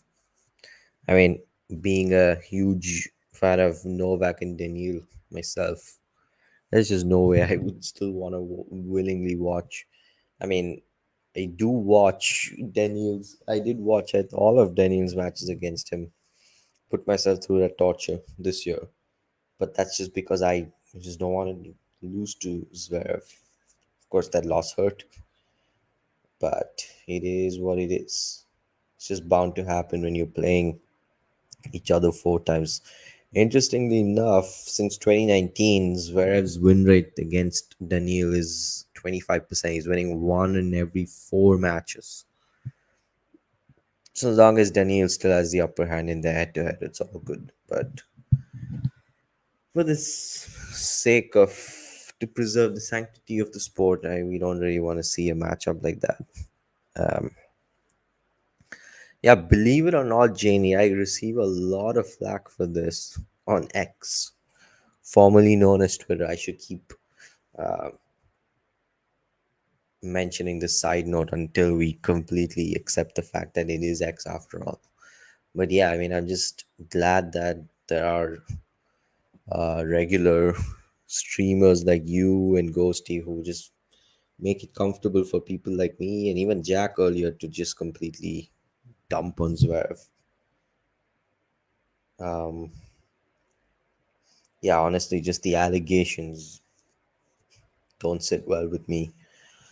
And from a personal standpoint, it's also the fact that, of course, being a Novak fan comes with the package, right? You've got to deal with a lot of people not liking the guy for mostly reasons that he doesn't deserve. I would say valid criticisms for some of the stuff that happened last year. I absolutely agree. I was one of the people criticizing him too, but I always feel like there's always a double standard with Novak, where like he does something, he's crucified, whereas the other players, like, just look at Murray and Djokovic. Murray is barking at his box after every single point that's labeled as, oh, he's still so passionate for the game at this age and at this stage of his career. But Novak once in a while just and stares down towards his box, or just lets out a yell in frustration, and he's branded as this second coming of Satan, if you will. And even, I mean, take this Djokovic and Zverev matchup. People just act like it's, oh my god, we are supporting Novak. It is we're in the trenches, or it's the worst possible outcome. I mean, they wouldn't hesitate to support anybody against where what's the deal with Novak when you know he's not a problematic person the same way Zverev is, to put it nicely.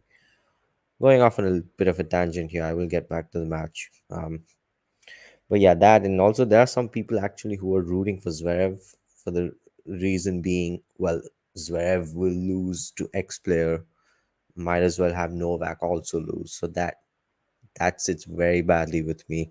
And of course, the Olympics loss a couple of years ago, which broke me for days, by the way. Novak losing from that position. I was enjoying that beatdown for as long as it lasted, but you know, what happened is what happened. And I think that is when I think my hatred went up even more. And yeah, I said it. Anyway, back to the match. Hurkacz is now serving love 115 love. It's worth noting that Alcaraz is yet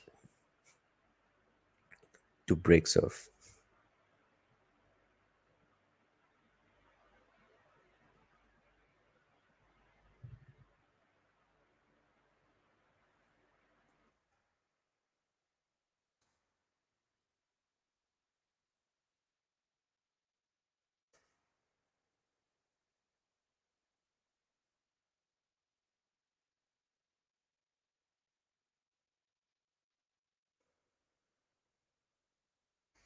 Where are you, John?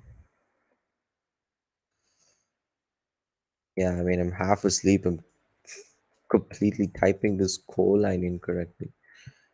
Just typed out 2674. One love, and I also misspelled Hurkacz while I was at it. So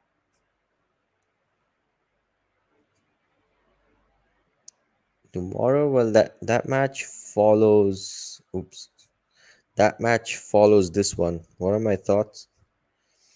I think Novak's looking sharp this tournament. Um,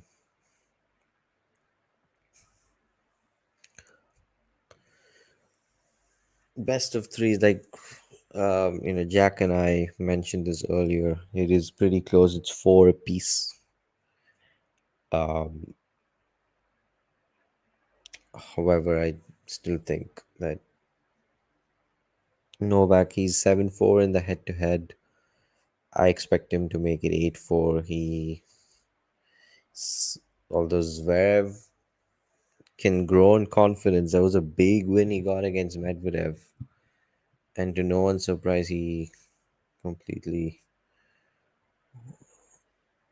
swept aside Manarino. By the way, Hurkacz was in a bit of a hole, 30 all, but he put away this volley game point, and he holds unreturned serve from Alcaraz. And it's 1 all. Sure, okay, sounds good, John. Absolutely. Happy to oblige.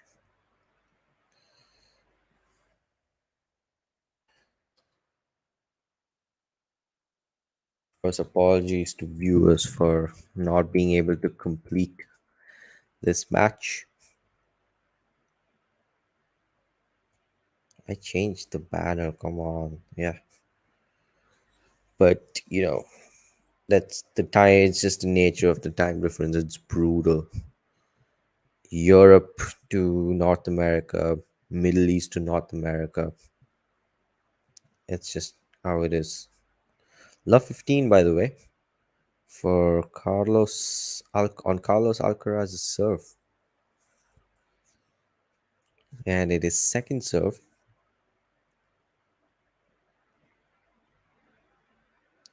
Where does Carlos go here? He had half a chance in the previous game. 30 all. Hubi played a couple of clutch points. So it's second serve, love 15. Hubi gets the backhand back in play. Oh, that was an excellent forehand from Alcaraz. Deep in the court, in the baseline. Nothing Hubi could have done. By the time he could have recovered back to position, the ball is sailing past him. And that's the 13th forehand winner of the match for Alcaraz. Backhand return from Hubi. The mid rally. Backhand from Alcaraz. Forehand from Hubi. Oh, that's a tired looking forehand. Misjudged. 30-15.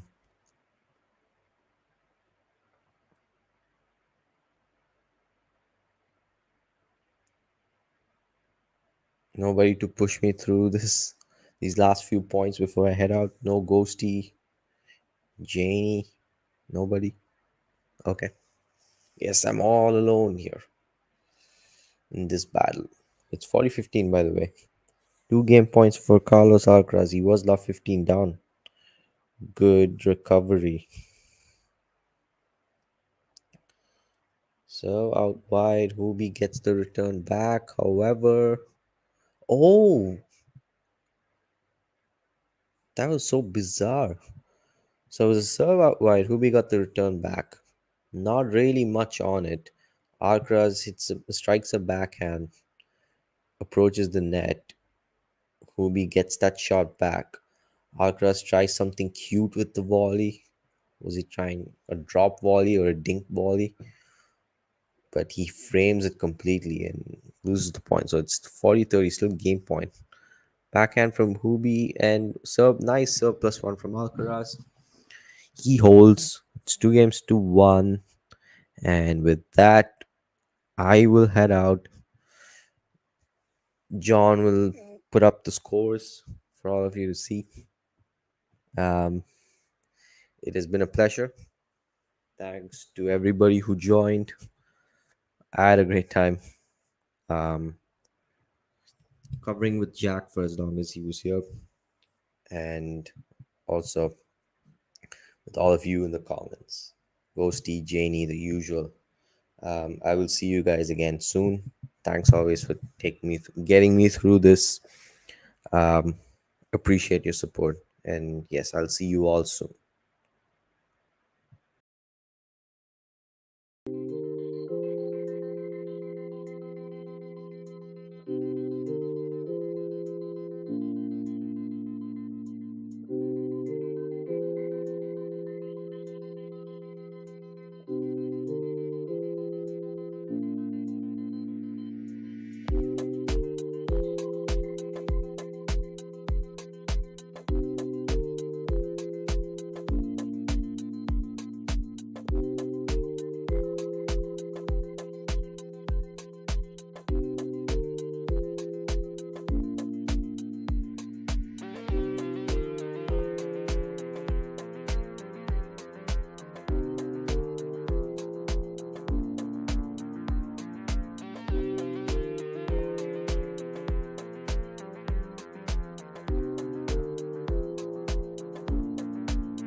Thanks for tuning into this watch along. While there's a break in play, here's a reminder to hit the like button, subscribe and click that notification bell.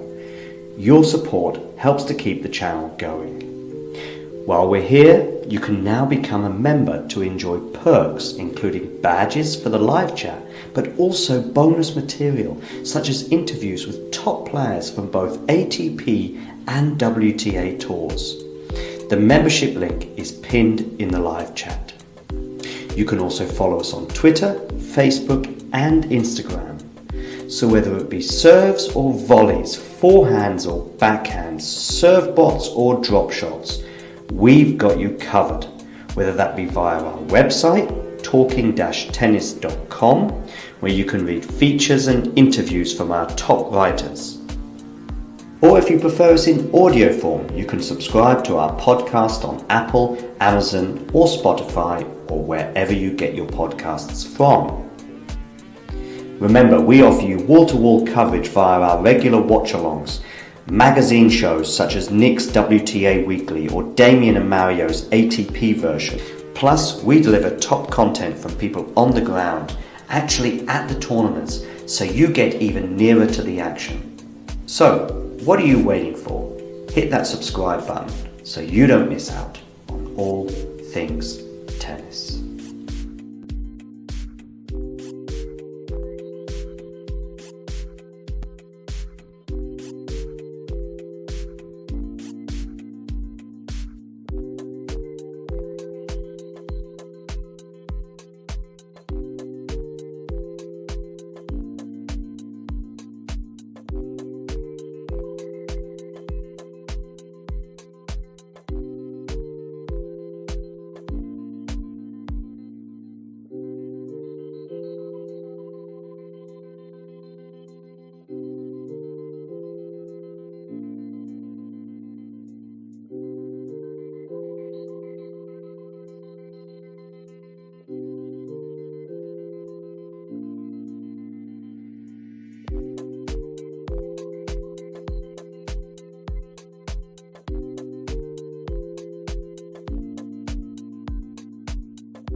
If you enjoyed this video, make sure you hit that like button.